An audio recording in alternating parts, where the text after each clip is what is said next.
Huh? What do you get when you mix a magic dog, a sentient console, and a rain cloud on a rope? The most chaotic house on television, Finn and Jake's treehouse, or tree fort, or whatever we're calling it today. On the outside, it looks like a huge, warped weeping willow on the edge of the Candy Kingdom. On the inside, it's a hoarder's paradise, an armory, and a bachelor pad all jammed into one mutant tree. We checked the episodes, the art books, and the fan maps. By the end of this video, we're gonna figure out if this treehouse is a secret stroke of design genius or just completely impossible cartoon nonsense. Maybe. This house has changed owners, purposes, and is central to the theme of rebirth in the show. Let's climb in. First, let's look at the structure. This thing started life as a regular sapling on a hill near the Candy Kingdom. After the Mushroom War, after Shoko, after Marceline, it eventually became the giant weeping willow-ish tree we know.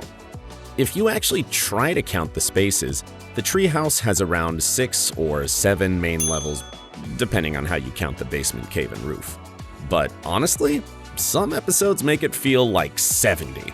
We're talking about a living tree that somehow also supports, built on wooden platforms, windows and balconies, a full interior house wrapped around the trunk, and a literal boat docked on the crown, all without killing the host plant. And the size? Totally inconsistent. In some early shots, the trunk looks just wide enough for a cozy living room. In others, that same trunk somehow contains a big common room, BMO's corner, plus hidden nooks behind it. The exterior height also jumps around and the scale changes to fit the scene. So, is that just lazy continuity? I'm so tired. Or is the tree itself changing? Is this thing literally alive in a way we haven't talked about yet? We'll come back to that. Now, let's talk layout. The treehouse is a vertical maze. If you try to draw a floor plan, it's the kind of thing that would make a real architect just walk into the scene. At the base of the trunk, right behind the front door, you've got the main treasure/entrance room. This is where Finn and Jake dump treasure chests, magic weapons, random cursed objects that absolutely should not be in a residential zone. It's basically a dragon's hoard, but run by 2 guys in pajamas.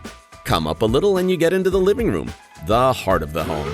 There's a beaten-up couch, a table, BMO's usual spot, a monster skin rug, and what looks like a wood-burning stove tucked in the corner. To be honest, it usually changes, but still looks like home base. From here is where the logic starts to break. Sometimes the kitchen seems to be on the same level, tucked off to the side. Other times, Finn goes downstairs to grab a snack, which, if you line it up with certain exterior shots, should put him somewhere inside the hill. The show never gives us a consistent answer. It just snaps to whatever angle feels funniest or most dramatic. The kitchen itself is surprisingly legit. What's for beef ass, Jake? Everything burrito. A stove for pancakes, cabinets full of weird supplies, a fridge that's usually full of junk and maybe one sad piece of actual food, and a table that has seen more emotional conversations than a therapist's office. Half the show's character development happens over food in this house. Don't forget the bread. Above that, you've got the bedroom. There's the iconic bed with sleeping bag atop various evil-looking furred and scaled monsters. Jake in that drawer, shark jaws hanging, it's a mess. It's basically the ultimate kid fantasy. Sleep wherever you want, hang your swords on the wall, 0 parents. Now, the bathroom. Depending on the episode, you might find the bathroom beside the bedroom, next to the living room, even by the kitchen. We see toilets flushing, showers running, Finn and Jake brushing their teeth like this is all totally normal. From the outside, though, we don't see any obvious plumbing. No big septic tank, no massive water tower. What we do see is a small rain cloud tethered to the back of the treehouse, presumably dumping water into barrels and pipes. That's almost definitely their water source. It makes sense for a treehouse, gravity-fed water from a captive cloud. But where does everything go after you flush? There is no canonical answer. No massive pipe running through the grasslands, no visible waste system. We have to assume magical disposal, some underground tank we never see, or Jake doing extremely cursed stretchy dog DIY behind the scenes. When the structure shouldn't work, Jake becomes the architecture. Need stairs? Jake. Need a bridge? Jake. Need to reach a high shelf? Jake ladder. If your house is physically impossible, it helps to live with a shape-shifting dog. What about the stuff inside? This place isn't just a house. It's a museum of near-death souvenirs. Cursed relics, busted gear, half-forgotten quest loot. If it has a story, it stays. That seals the deal. And it's not just objects. The tree fort is also full of residents. We've met Wall Spider, the unsettling man in the wall, mice, and who knows what else living inside the walls. There are crawl spaces, hidden cubbies, and random junk crammed into every gap. It looks less like a clean build and more like a tree that grew around history. You can tell who lives here without a single line of dialogue. It's half Hero HQ, half Bro Pad, and 100% touch anything and you're probably starting a side quest. So, here's a fandom classic. Is this a tree house or a tree fort? In universe, characters mostly call it a Treehouse. Treehouse. Treehouse. Treehouse. behind the scenes and in fan circles. You'll see tree fort used a lot. So, what is it really? A house is about safety. A fort is about defense. This place is both. It's a home base for Finn, Jake, BMO, and whoever else is crashing there. Ooh, sandwich time. It's also a strategic lookout on a hill right by the Candy Kingdom, full of weapons and magical junk.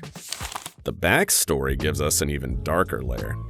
Long before Finn, a girl named Shoko, one of Finn's past lives, tried to steal a pendant from a younger Princess Bubblegum.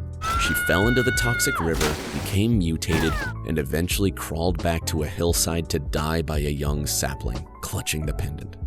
And you guessed it, that tree grows into the treehouse. Her radioactive body perhaps acting as a fertilizer to make it grow as big as it gets. So the treehouse is basically a tomb that became a home. Finn grows up, fights monsters, and hangs up his hero gear in a place literally rooted in his own past life, without even knowing it for most of the series. And then there's the end. In the series finale, during the battle with Gold, the treehouse is destroyed, smashed apart in the chaos of saving Ooh. It feels like watching a character die. We're not just losing a set, we're losing the physical record of Finn and Jake's childhood. But it doesn't stay dead. From the remains of fern, they plant a fern seedling by the ruins. It instantly grows into a new tree, a kind of reborn, purified version of the old one. Cut to 1,000 years later, in the Shermie and Beth era, that same tree has grown past the clouds. Shermie and Beth climb it, hang out near the top with the telescope and the Finn sword. At that point, it's not a house anymore. It's a monument, a legend. So, yeah, Finn and Jake's tree fort absolutely breaks physics. You can write that off as cartoon logic, or you can lean into a theory that actually makes the weirdness feel intentional. The sentient tree theory. We know it grew where Shoko died, soaked in toxic river water and weird post-war magic. It's been home to a vampire queen, a shapeshifter, a talking console. It's absorbed decades of magical chaos, emotional memories, This couch ain't for cuddling. and literal world-ending events. What if the tree didn't stay just a tree? What if, over time, it became semi-conscious, aware enough to expand rooms when Finn and Jake bring home more loot, grow platforms and branches where they need them, shift spaces around to match whatever kind of adventure they're on? Oh, holy cow! That was nuts, man! In that reading, the treehouse is a symbiote that gives Finn and Jake a home, vantage point, and structure. They feed it with stories, magic, and memories. It wants to be a home. It keeps trying to be a home. Even after it's destroyed, it's reborn and still standing 1,000 years later as a place heroes climb. Is that a strict canon? Not really. Just like growing up, it doesn't follow the rules. It just feels right. Which location in Ooh should we analyze next, and why? Smash that subscribe button, and we'll see you in the next adventure through Ooh.